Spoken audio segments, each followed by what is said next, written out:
বীরভূমের বিজেপি প্রার্থী দেবাশিস ধরের মনোনয়ন বাতিল। বীরভূমের বিজেপি প্রার্থী দেবাশিস ধরের মনোনয়ন বাতিল এবং এই বাতিলের সিদ্ধান্ত কমিশনের। ত্রুটিযুক্ত মনোনয়ন। যে দেবাশিস ধরকে বারবার আক্রমণ করা হচ্ছে তৃণমূল কংগ্রেসের পক্ষ থেকে, শীতলকুচিতে গুলি চালনায় দেবাশিস ধর যুক্ত এরকম অভিযোগ করা হচ্ছে। সেই দেবাশিস ধরকে বিজেপি প্রার্থী করেছিল বীরভূমের, কিন্তু মনোনয়ন বাতিল করা হলো। নির্বাচন কমিশন বাতিল করলো। অবসরপ্রাপ্ত পুলিশ কর্তা প্রাক্তন আইপিএস দেবাশিস ধরের মনোনয়ন না হতে পারলে দেবতনু ভট্টাচার্য হতে পারেন বীরভূমের প্রার্থী। বিজেপি প্রার্থী দেবাশিস ধর, কথা বলবো, গতকাল তিনি মনোনয়ন পেশ করেছিলেন। সেই পেশ করা মনোনয়ন, কথা বলবো প্রতিনিধি অর্ণবের সঙ্গে। অর্ণব, কি খবর রয়েছে? দেখো, প্রাক্তন আইপিএস দেবাশিস ধর, যিনি বীরভূম থেকে এবার বিজেপির প্রতিদ্বন্দ্বিতা করতে চেয়েছিলেন এবং তিনি যে মনোনয়নপত্র দাখিল করেন জেলা ডিস্ট্রিক্ট ইলেকশন অফিসার যিনি রয়েছে তার কাছে, সেই মনোনয়নে একাধিক ত্রুটিযুক্ত তথ্য রয়েছে। অর্থাৎ সেই মনোনয়নটা ত্রুটিযুক্ত, এটা জানিয়ে দেওয়া হয়েছে দেবাশিস ধরকে আজই, এবং সেটা জানার পরই তড়িঘড়ি একটা হাইকোর্টের কাছে শরণাপন্ন হয়ে এক্ষেত্রে যদি প্রয়োজনীয় নির্দেশ আদায় করা যায় তার একটা তোড়জোড় শুরু হয়েছে। ইতিমধ্যে দেবাশিস ধরের আইনজীবীর সাথে নির্দেশনালা কথা হয়েছে। তিনি যা জানাচ্ছেন যে এই সিদ্ধান্ত যে কারণে হয়েছে, অর্থাৎ তিনি যেহেতু আইপিএস অফিসার ছিলেন তাকে রিলিজ করা নিয়ে একটা জটিলতা তৈরি হয়েছিল, এবং সেই রিলিজ করার বিষয় বা আজকে ইলেকশন কমিশন তার মনোনয়ন বাতিলের যে সিদ্ধান্ত জানাচ্ছে সেই সিদ্ধান্তকে চ্যালেঞ্জ করে কলকাতা হাইকোর্টের দ্বারস্থ তারা আজই হচ্ছেন। এবং এক্ষেত্রে বিচারপতি জয় সেনগুপ্ত বা বিচারপতি রাজশেখর মান্তা, রেসিডুয়ারি বেঞ্চ বলতে যা বোঝায়, সেই রেসিডুয়ারি বেঞ্চ যদি পাওয়া যায়, যে বেঞ্চ পাওয়া যাবে অ্যাভেলেবেল, সেই বেঞ্চে আজই দৃষ্টি আকর্ষণ করে জরুরি ভিত্তিতে শুনানি চাওয়া হবে। কারণ হাতে আর কম দিন সময় রয়েছে মনোনয়নপত্র দাখিল করার বীরভূম লোকসভার জন্য। 29 তারিখ পর্যন্ত সময় রয়েছে, মাঝে ছুটির দিন রয়েছে, 26 তারিখ একেবারে তাই মাঝে কোনো সময় নষ্ট নয়। এই সময় নষ্ট আটকাতে আজই অর্ণব, জানা যাচ্ছে কোন কোন গ্রাউন্ডে এই মনোনয়ন ত্রুটিযুক্ত বলে মনে করা হয়েছে এবং সেই জন্য ইলেকশন কমিশন বাতিল করেছে মনোনয়ন? তবে এখনো পর্যন্ত তার আইনজীবী সূত্রে যেটা আমরা জানতে পারছি, তিনি যেহেতু আইপিএস অফিসার ছিলেন সেক্ষেত্রে একটা নির্দিষ্ট কোরাম বা ডেকোরাম আছে।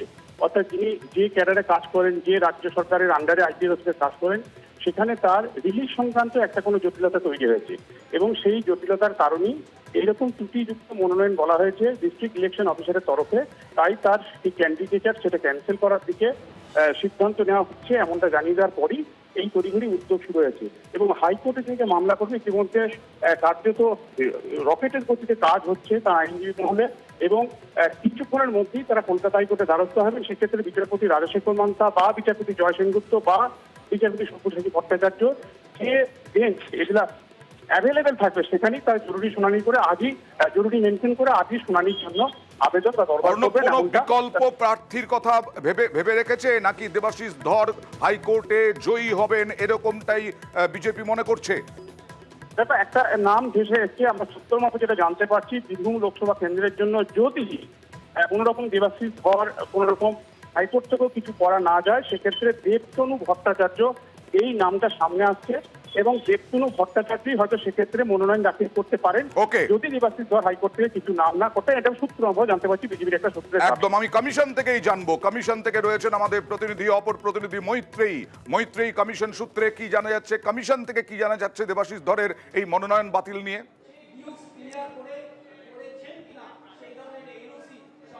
দেখো, যেটা এখনো পর্যন্ত কমিশন সূত্রে আমরা জানতে পারছি যে বেলা 3টে পর্যন্ত স্ক্রুটিনি চলবে, এবং সেই 3টে পর্যন্ত স্ক্রুটিনি চলবে। ফলে এখনো পর্যন্ত কমিশনের তরফ থেকে চূড়ান্ত করে বলা হচ্ছে না যে তার নমিনেশন খারিজ হয়েছে, কিন্তু যে সম্ভাবনাগুলো উঠে আসছে সেগুলো রয়েছে। তার নো ডিউজ ক্লিয়ারেন্স যে ফর্ম থাকে, সেই নো ডিউজ ক্লিয়ারেন্স সেই ফর্ম মেলেনি, ফলে নমিনেশনের সঙ্গে সেই ফর্ম জমা দিতে হয়, এবং এর সঙ্গে সঙ্গে একটি ফর্ম বি জমা দিতে হয়, যে ফর্ম বি যে রাজনৈতিক দলের হয়ে পর্যায়ে তিনি দাঁড়াচ্ছেন প্রার্থী পদ, ফলে সেই ফর্ম বি জমা দিতে হয়। গতকালই দেখা গেছিল যে দেবতনু ভট্টাচার্য তিনি তার নমিনেশন দিয়েছেন এবং তিনি বিজেপি প্রার্থী হিসেবে নমিনেশন দিয়েছেন, ফলে সেই জায়গা থেকেই কিন্তু এই আশঙ্কা জানা পাচ্ছিল যে বিজেপি প্রার্থী তাহলে কে হচ্ছেন, কার কাছে রয়েছে ফর্ম বি, এবং এই দুটি সম্ভাবনার দিকেই কিন্তু স্ক্রুটিনি জোর দেওয়া হবে এবং সেই চূড়ান্ত সিদ্ধান্ত হলে আর কিছুক্ষণের মধ্যেই কিন্তু সিইও অফিস থেকে অর্থাৎ মুখ্য নির্বাচনী আধিকারিকের দপ্তর থেকেও কিন্তু জানিয়ে দেওয়া হবে যে দেবাশিস ধরের নমিনেশন, বিজেপি প্রার্থী হিসেবে বীরভূম কেন্দ্রে দেবাশিস ধরের নমিনেশন গ্রহণ করা হলো নাকি সেটা খারিজ করা হলো। বিজেপির কি কোনো আশঙ্কা ছিল নমিনেশন নিয়ে, সেই কারণে দেবতনু ভট্টাচার্য মনোনয়নপত্র দাখিল করেছিলেন?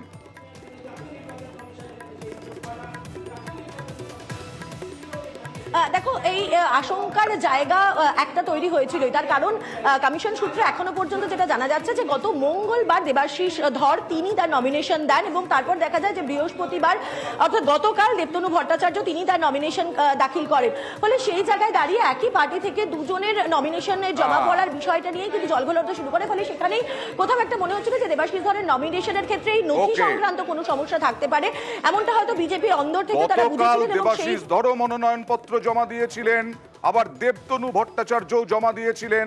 আগে থেকে এই বিজেপির আশঙ্কা ছিল কিনা কথা বলবো বীরভূমের প্রতিনিধি সুপ্রতিমের সঙ্গে। সুপ্রতিম, প্রথম থেকেই যখন বীরভূম কেন্দ্রের বিজেপি প্রার্থী হিসেবে দেবাশিস ধর মনোনয়ন করে তখন থেকেই কিন্তু বিজেপির আন্ডারে একটা কানাঘোষা শোনা যাচ্ছিল যে দেবাশিস ধরের প্রার্থীপদ কোনো কারণে বাতিল হতে পারে। তার কারণ যে কাগজপত্র দরকার, যে যা নথি দরকার, সেই নথি কিন্তু তার কাছে ছিল না। কারণ রাজ্য সরকারের যে এনডিসি অর্থাৎ নো ডিউজ সার্টিফিকেট যেটা থাকার কথা সেটা কিন্তু তার কাছে ছিল না। এবং আজকে যেহেতু স্কুটনি টিম ছিল, আজকে কিন্তু স্কুটনি টিম দেবাশিস ধর আসেন এবং সেটা কিন্তু এসেই কিন্তু তিনি জানতে পারেন যে তার সঠিক কাগজ না থাকার জন্য তার প্রার্থীপদ বাতিল হয়েছে। এবং তার আগে তোমাকে বলে রাখি, গতকালই কিন্তু বিজেপির তরফ থেকে দেবতনু ভট্টাচার্য বলে আসানসোলের একজন বিজেপি নেতাকে কিন্তু বীরভূম কেন্দ্রে বিজেপি প্রার্থী হিসেবে নমিনেশন করিয়ে রেখেছে। তার কারণ তাদের কাছে যেহেতু গতকালের যে বক্তব্য ছিল বিজেপির কাছে, সেখানে বিজেপি স্পষ্ট তারা বুঝতে পেরেছিলেন যে এই দেবাশিস ধরের প্রার্থীপদ কিন্তু কোনো কারণে বাতিল হতে পারে এবং সেই কারণেই কিন্তু যাতে বিজেপির একজন প্রার্থী এখানে থাকতে পারে অর্থাৎ বীরভূম কেন্দ্রে, সেই কারণে কিন্তু আগে থেকে এই প্রার্থীপদ একজনকে মনোনয়ন করা হয়েছে। সুপ্রতিম, বিজেপি জেলা বিজেপি তারা কি মনে করছে? বিশেষ করে এই বীরভূম নিয়ে অনেক টালবাহানা হয়েছে, বীরভূমের প্রার্থী অনেক পরে ঘোষণা করেছে বিজেপি এবং তা নিয়েও বিরোধীদের কটাক্ষ শুনতে হয়েছে। এবার দেবাশিস ধরের এরকমভাবে মনোনয়ন বাতিল হওয়ার একটা উপক্রম এবং দেবতনু ভট্টাচার্যকে বিকল্প হিসেবে কালকেই মনোনয়নপত্র জমা দিতে হয়েছে। জেলা বিজেপি কি মনে করছে? দেখো, জেলা বিজেপি যেটা মনে করছে যে বেশ কয়েকজন তৃণমূল নেতা তারা মনোনয়ন এই প্রচারে গিয়ে বিভিন্ন জেলাতে কিন্তু তারা কিন্তু এরকম একটা কথা বলেছিলেন যে দেবাশিস ধরের বিভিন্ন কাগজপত্র নথি ঠিক নেই এবং তখন থেকেই কিন্তু বীরভূম জেলা বিজেপি একটা আঁচ করেছিল যে এই ধরনের কোনো ঘটনা ঘটলেও ঘটতে পারে। আর সেই কারণেই কিন্তু যেটা তারা আঁচ করেছিলেন এবং সেই জন্যই কিন্তু বিজেপি আগে থেকেই কিন্তু তাদের যে আরেকজন প্রার্থী তাকে কিন্তু মনোনয়ন করেছে গতকাল মনোনয়নের শেষ ছিল। যদিও দেবাশিস ধর সেটা আমাদের সঙ্গে কথা বলার পর জানিয়েছেন যে এই যে তার নাম বাদ দেওয়া এটা নিয়ে কিন্তু তিনি হাইকোর্টে আজই যাচ্ছেন।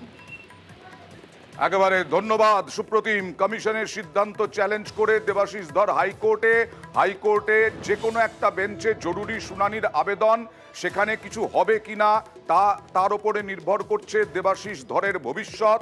এবং যদিও বিপদ আঁচ করেই কি বিকল্প ব্যবস্থা বিজেপির, কারণ বিজেপির হয়ে দেবতনু ভট্টাচার্য গতকালই বীরভূমের প্রার্থী হিসেবে মনোনয়নপত্র জমা দেন। শুধু তাই নয়, তিনি আসানসোলের লোক, তিনি বীরভূমের প্রার্থী হয়েছেন। অর্থাৎ এই রকম একটা জটিল পরিস্থিতির মধ্যে বীরভূমের বিজেপি প্রার্থী দেবাশিস ধরের কিছু তথ্য যা নির্বাচন কমিশন মনে করেছে ত্রুটিযুক্ত, আর সেই কারণেই বিকেল 3টে পর্যন্ত স্ক্রুটিনি যেহেতু চলবে, এখনই কমিশন ঘোষণা করেনি। আরও একবার সুপ্রতিমের কাছে যাব। সুপ্রতিম, এরপরে কি মানে এমনিতেই তো দেবাশিস ধর প্রচার শুরু করেছিলেন, এই প্রচারে কি ভাটা এলো?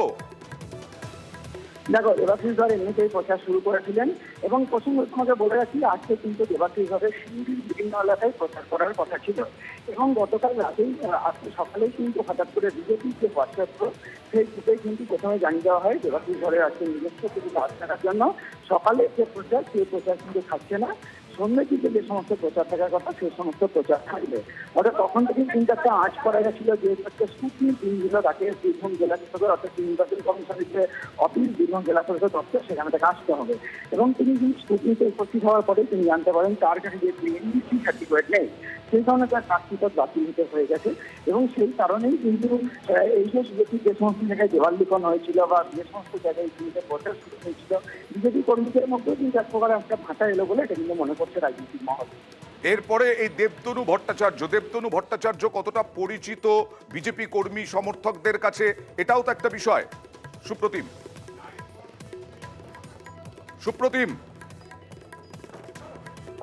যিনি আসানসোলের একজন নেতা, তার কাছে কতটা পরিচিত এই জায়গাগুলো সেটাও একটা দরকারি ব্যাপার।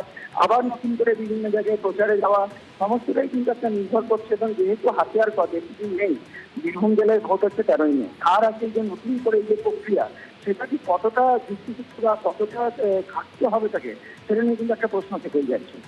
মানে আমি বলতে চাইছি কেষ্টহীন বীরভূমে, অনুব্রতহীন বীরভূমে সুপ্রতিম যে সুযোগটা ছিল বিজেপির কাছে, দেওয়াল লিখন থেকে আরম্ভ করে সমস্ত কিছু হয়ে গিয়েছিল, আবার নতুন করে একজন প্রার্থীকে পরিচিত করানো, দেওয়াল লিখন, কতটা অস্বস্তিতে জেলা বিজেপি? আসবো তোমার কাছে, তার আগে দেবাশিস ধর কি বললেন একবার দেখাবো। নো ডিউ সার্টিফিকেট যেটা ওনারা সেই ইস্যুটা রেজ করেছে, ওটা না হলে নাকি টেকনিক্যাল ফল্টের জন্য ওটা বাতিল করা হবে। প্রচারের মতো চলবে, আদালতের দ্বারস্থ হব, মাননীয় আদালত আমায় উচ্চ আদালত নির্দেশ দেয় আমি প্রার্থী হিসাবে দাঁড়াবো, না হলে সেক্ষেত্রে অন্য কেউ প্রার্থী হবে। প্রচারের মতো চলবে। আমার সঙ্গে আছেন বিজেপি নেতা জগন্নাথ চট্টোপাধ্যায়। জগন্নাথ বাবু, আপনাদের কাছে কি খবর আছে লেটেস্ট দেবাশিস ধরের মনোনয়ন সম্পর্কে? না, এখান বীরভূমের রিটার্নিং অফিসার দেবাশিস বাবুর মনোনয়ন এবং তার অ্যাফিডেভিটের উপর কিছু প্রশ্ন তুলেছিলেন, যে প্রশ্নের উনি সাপ্লিমেন্টারি অ্যাফিডেভিট দিয়ে তার জবাব দিয়েছিলেন, কিন্তু তারপরেও উনি মনোনয়ন বাতিল করেছেন। দেবাশিস বাবু এক্ষুনি এই মুহূর্তে তিনি আদালতে যাওয়ার প্রস্তুতি নিচ্ছেন। দেবাশিস বাবু আমাদের প্রথম ক্যান্ডিডেট ছিলেন, কিন্তু আমরা বিকল্প প্রার্থী হিসেবে দেবতনু ভট্টাচার্যকে আমরা গতকালই নমিনেশন করিয়ে রেখেছিলাম। তো তার ফলেতে আজকে এই মুহূর্তে দাঁড়িয়ে আমাদের প্রার্থী দেবতনু ভট্টাচার্য, এবং আসলে আমাদের 543 কেন্দ্রেই দেশে প্রার্থী নরেন্দ্র মোদী, প্রতীক পদ্ম ফুল। দেবাশিস ধরই হোক বা দেবতনু ভট্টাচার্য হোক বা জগন্নাথ চট্টোপাধ্যায় হোক বা সুকান্ত মজুমদার হোক বা শুভেন্দু অধিকারী হোক, প্রত্যেকেই আমরা মোদীজির প্রতিনিধি।